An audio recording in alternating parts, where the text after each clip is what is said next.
Hello दोस्तों, पुरानी videos के अंदर मैंने हटवाण की खुदाबादी लिपि सिखाई थी जो सिंध के अंदर 1843 से पहले यूज़ होती थी। आज मैं देवनागरी और सिंधी स्क्रिप्ट की मदद से आपको गुरुमुखी लिपि सिखाऊंगा जो 1843 से पहले सिंध के अंदर इस्तेमाल होती थी। और ख़ासकर इसको लेडीज़ यूज़ करती थी, वो लेडीज़ जिनको स्कूल जाने का या और स्क्रिप्ट सीखने का मौका नहीं मिलता था, तो उनको सिर्फ गुरुमुखी लिपि सिखाई जाती थी ताकि वो गुरु ग्रंथ साहिब को पढ़ सकें। सिखिज्म का बहुत ज़्यादा प्रभाव था सिंध के अंदर, तो गुरुमुखी लिपि यूज़ होती थी और इसलिए मैं गुरुमुखी लिपि सिखा रहा हूँ। हम ये भी जानते हैं कि गुरुमुखी लिपि आज भी यूज़ होती है और कई सिंधी ठिकानों में गुरु ग्रंथ साहिब रखे होते हैं और वो गुरुमुखी में ही छपा होता है और सब लोगों को पढ़ने की इच्छा होती है, बट वो नहीं पढ़ पाते क्योंकि या तो उन्हें देवनागरी आती है या सिंधी लिपि आती है। तो आज उन लोगों के लिए मैंने गुरुमुखी लिपि सिखाने की कोशिश मैं इस वीडियो में कर रहा हूँ और साथ ही साथ ये पता है कि वो लोग भी, जो लोग पंजाबी भी सीखना चाहते हैं, वो भी इस वीडियो में जो है गुरुमुखी लिपि सीख सकते हैं। तो शुरू कर रहा हूँ मैं। पहला अक्षर देखिए आप, अ, आ, ई देखो, ई, ई, उ,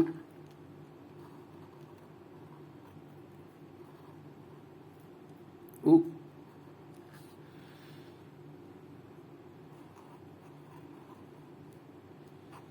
उ, र नहीं होता।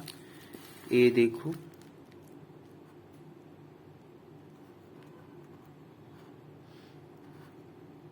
ए,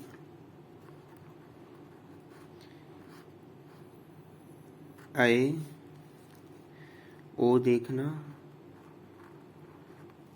ओ और औ,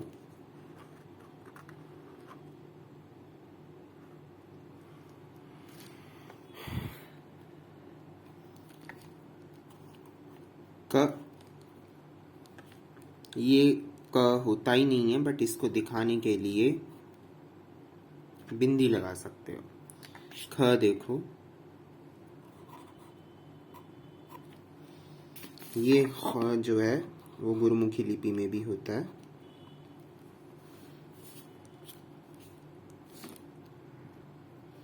ग देख लो, हिंदी वाला ही होता है। इस ग के लिए ये यूज करते हैं।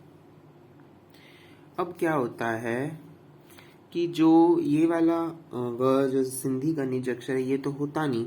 देवनागरी के अंदर तो हम उसके नीचे लाइन लगा के उसको ग लिखते हैं। तो हम इसमें क्या करेंगे, इसमें हम इसके साथ ऐसे लगा देंगे, तो ये ग जो है ये वाला ग बन जाएगा। पर ये गुरुमुखी का अक्षर नहीं होता, तो इसको याद रखिएगा कि गुरुमुखी में नहीं होता। अगर हमने गुरुमुखी लिपि को सिंधी लिखने के लिए यूज करना है तो फिर हम इस ग को ऐसे दिखाएंगे। फिर घ देखिए, घ और ग के लिए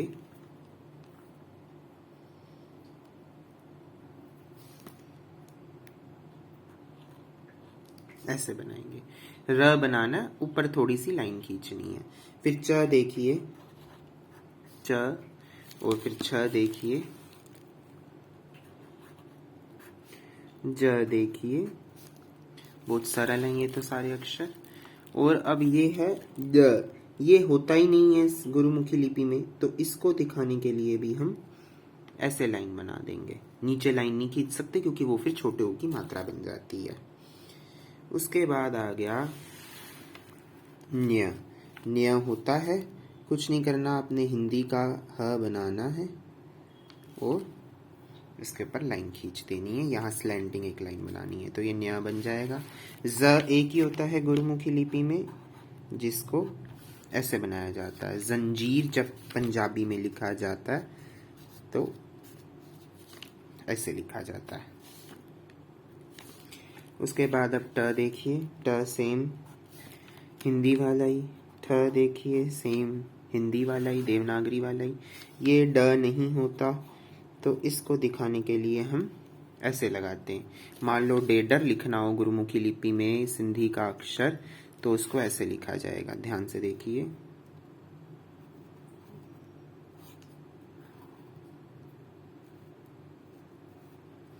ऐसे ये डेडर बन गया। ठीक है, ऐसे लिख सकते हो। उसके बाद आ गया ढ। ड जो नॉर्मल ड है वो ऐसे बन जाएगा। ढ जो है वो कैसे बनेगा, ढ। और रणा जो है वो बनेगा ऐसे। फिर त देखो, हमारी सिंधी लिपि में 2 त होते हैं, इसमें एक ही त होता है। ये त है हमारा। फिर थ देखो, ख हमने बनाया था, यहाँ पे लाइन नहीं खींची थी। अगर हम उसके ऊपर लाइन खींच दें तो ये थ बन जाएगा गुरुमुखी का। द देखो, द और न ऐसे बनेगा। आगे बढ़ते जाते हैं हम। प देखो, प ऐसा लाइन नहीं खींचनी ऊपर, क्योंकि लाइन खींचने से ये ध बन जाएगा। फिर फ देखो, फ ऐसे बनेगा। अगर इसके ऊपर बिंदी लगा दोगे तो ये फ बन जाएगा। ब देखो ऐसे। अब ये ब तो गुरुमुखी लिपि में नहीं होता, तो इसको दिखाने के लिए हम क्या करते हैं, ऐसे बना देते हैं। तो मान लो बकरी लिखना हो, जिसको हम सिंधी लिपि में ऐसे लिखते हैं। अगर इसको हमने गुरुमुखी लिपि में उतारना हो तो हम कैसे उतारेंगे, ब बकरी ऐसे बन जाएगा। ठीक है, तो आपने उसके ऊपर ऐसे लाइन खींचनी है। फिर ये भ कैसे बनेगा, भ। म बिल्कुल हिंदी वाला, पर लाइन नहीं खींचनी। यह देखो, यह ऐसे बनेगा। र ऐसे बनेगा। लाम देखो, ल कैसे बनेगा, ल। अब गुरुमुखी में एक अक्षर और होता है जो ऐसे बनता है, ल। ये हमारी सिंधी लिपि में नहीं होता। तो जो सिर्फ गुरुमुखी लिपि सीख रहे हैं उनको ये भी याद रखना पड़ेगा कि ये ल के नीचे एक बिंदी लगती है, ये भी एक गुरुमुखी अक्षर है। व देखो, व। और श क्या करना होता है, म बना दो, लाइन खींच दो, नीचे बिंदी लगा दो। और स कैसे बन जाएगा, स में कुछ नहीं करना, म बनाना है और उसके ऊपर लाइन खींच देनी है, तो ये म बन जाएगा।